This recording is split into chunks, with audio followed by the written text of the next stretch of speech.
주 안에서 평안하십니까? 오늘 말씀을 나눌 주제가 예성다움입니다. 예성 정체성, 예성다움이 무엇일까? 하나님이 세우신 기독교 여러 교단 가운데 예성에게 주신 기업은 무엇일까를 생각했습니다. 첫째로 예성다움은 순복음, 정복음의 그 기초를 두고 있죠.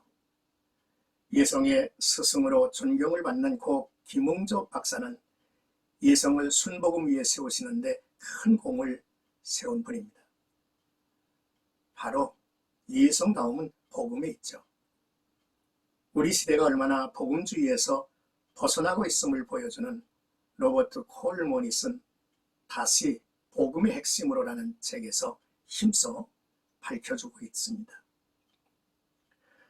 리전드 대학 신학교 학장 제임스 페커는 여기에 가장 존경받는 베테랑 전문가가 제시하는 전통 웨슬리파 복음주의 신학이 있다. 주님을 사랑하는 모든 사람은 이 책이 가슴을 달구는 책이라는 것을 알게 될 것이라, 이런 서평을 했죠.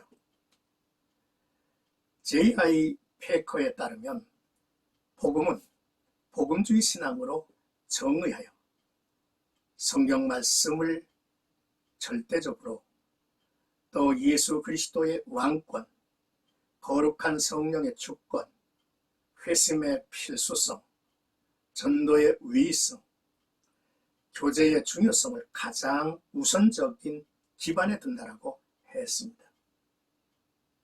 이 6가지를 존 스토트는 앞에 열거한 3가지를 압축, 하나님 아버지의 먼저 찾아오심, 아들의 구속 역사, 성령의 변화의 능력을 복음주의 신학의 핵심으로 보았습니다.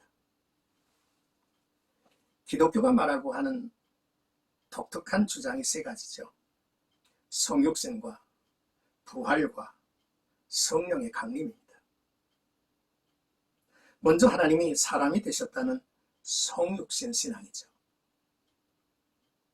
둘째는 하나님의 아들 예수께서 십자가에 죽으시고 부활하시고 승천하시고 다시 오신다는 것입니다. 셋째는 믿는 자에게 성령이 임재하신다는 것이죠. 성령의 임재는 삼위 하나님, 그 존재에 대한 불신에서 벗어나게 할 것입니다. 예성은 이 복음주의에서 사중복음을 건져냈죠. 이제 예성다움은 거룩한시 그루터기 사상 위에 세워진다라고 하는 것을 나누고 싶습니다. 성령의 구속사적 이야기의 중심에는 항상 거룩한시 그루터기 사상을 담고 있습니다. 그 중에 10분의 1이 아직 남아있을지라도 이것도 황폐하게 될 것이나 밤나무 상수리 나무가 배임을 당하여도 그 그루터기는 남아있는 것 같이 거룩한 씨가 이 땅에 그루터기니라 하시더라. 이사야 6장 13절 말씀이죠. 이 사상은 예수 그리스도에 의해서 실체를 보여주셨죠. 역사는 하나님의 심판 아래 있습니다. 밤나무 상수리 나무는 역사이며 결국 배임을 당하는 심판이 역사에 있죠. 그러나 거룩한 씨가 그루터기로 남은 자가 되어서 새로운 역사를 기록하게 된다는 것입니다. 예성은 사중복음이 성도의 정상적인 삶에서 실현되기를 원하며 이 중 크게 강조하는 것은 성결입니다. 성결의 은혜를 강조하는 것은 온전한 헌신, 온전한 사랑, 모든 동기의 순수성을 가져야 하기 때문이죠. 구원받은 성도들이지만 그의 마음에 성결해야 할 마음속 바탕이 있습니다. 그 첫째는 하나님과 나와의 관계, 사귐에 있어서 의심하는 불신입니다. 둘째, 온전한 헌신을 막아서는 자기중심의 마음입니다.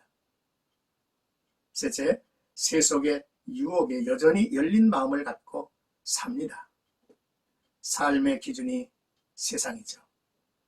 그래서 경건한 성도는 성결을 강조해야 하며 실천해야 하죠.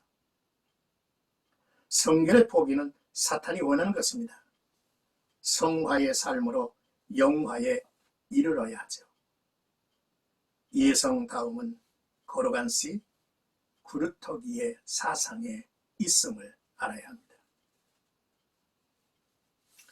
또한 예성다움이 무너진 이유, 복음에서 등을 돌린 세속화다라고 하는 내용입니다.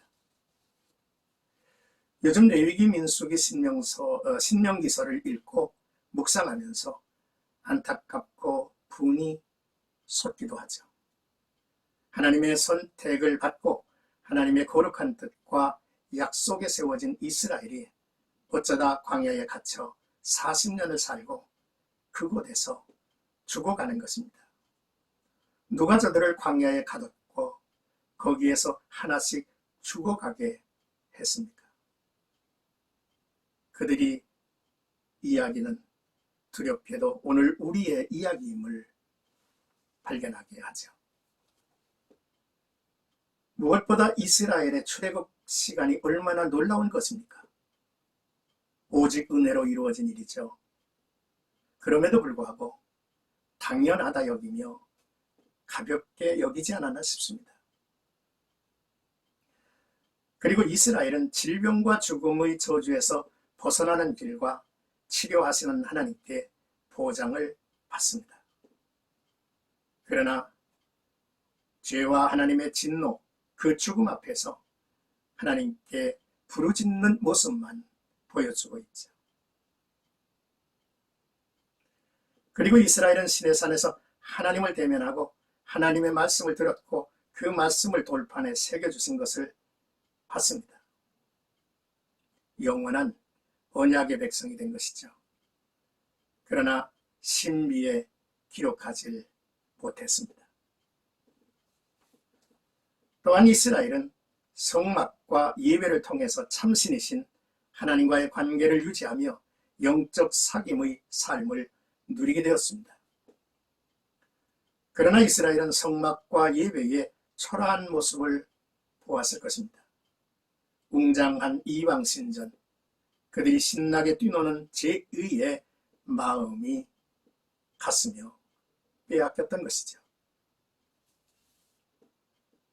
이스라엘은 출애굽 2년 가데스 바네아에 이르러 치명적인 죄악을 범합니다. 죄악에 빠지죠. 가나안을 정탐하고 돌아온 이들의 불신앙적인 이야기는 일파, 만파, 대중들에 번져갔습니다. 이스라엘은 불평과 원망과 대적하는 무서운 대중으로 변해버렸죠. 그들은 우리가 애굽에서 나오지 말아야 했다. 애굽에서 죽든지 광야에서 죽는 것이 좋을 뻔했다. 이제 우리의 처자들이 가나안 거민들의 손에 잡혀가는 것을 볼 수 없으니 우리가 지도자를 세워서 애굽으로 돌아가자 외쳤습니다. 하나님은 이들의 원망을 2년 동안 10번이나 반복한 사슬을 지적하시고 너희가 말한 대로 광야로 돌아가라. 내가 그대로 행하리라 하신 것입니다. 광야의 감옥에 이스라엘 스스로 결정해서 들어간 것이죠. 이들의 불행을 요약하면 구원받은 은혜와 그 감격을 상실한 것이 아니겠습니까?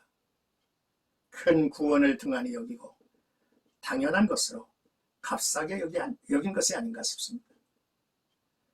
이들은 언약 아래서 구별된 백성임을 망각하고 삽니다. 이들의 삶의 기준은 애굽 생활이었죠. 이들의 불평은 늘 먹고 마시고 즐기던 애굽이었습니다. 배로 하나님을 삼고 꽉 찬 배와 텅 빈 영혼이 되어버리고 만 거죠. 오늘 현실의 교회를 찰스 복이라고 하는 사람은 이렇게 경고를 합니다. 그들의 예배당은 부엌이고 성직자는 요리사이고 제단은 식탁이고 그들의 신은 곧 그들의 배달하고 경고를 했죠. 세속화는 영적 죽음에 이르는 병임을 분명하게 알아야 할 것입니다.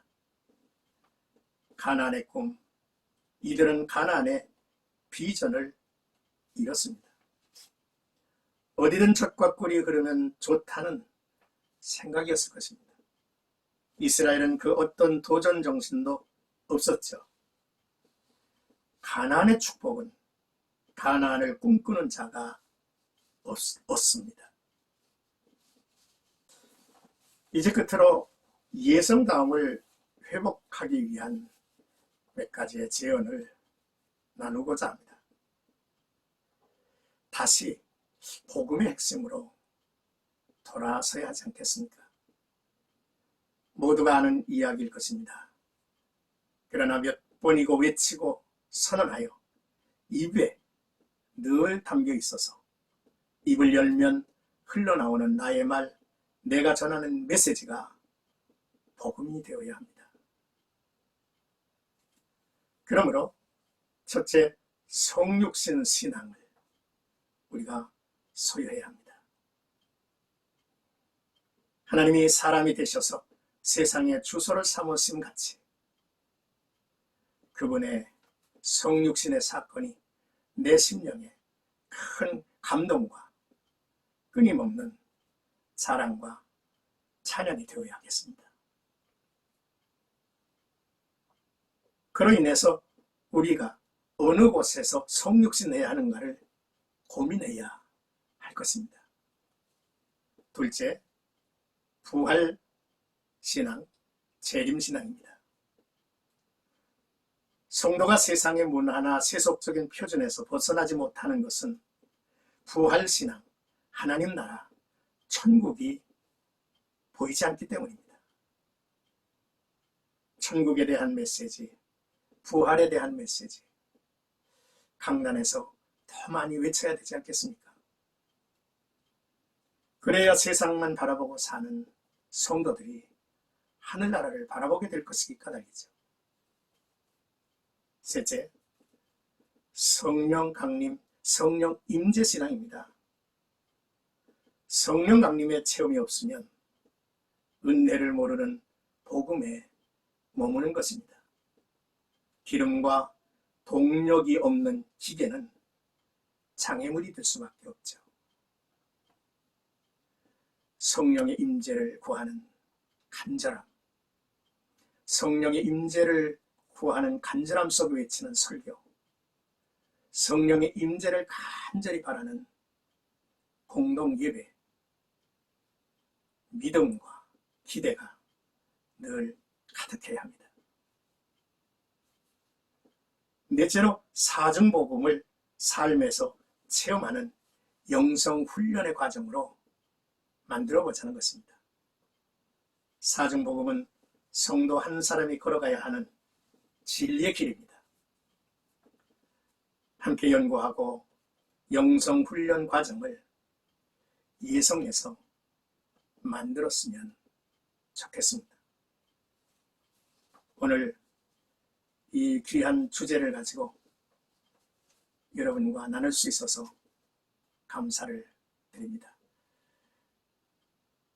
함께 대면해서 귀한 말씀을 나누지 못한 것에 대한 아쉬움이 크지만 우리 모두가 고민하고 또 하나님 앞에 머리 숙여 정말로 이 땅에 하나님이 기업으로 주신 예성, 그 예성다움을 찾아가는 나와 여러분들이 되기를 주님의 이름으로 축복합니다.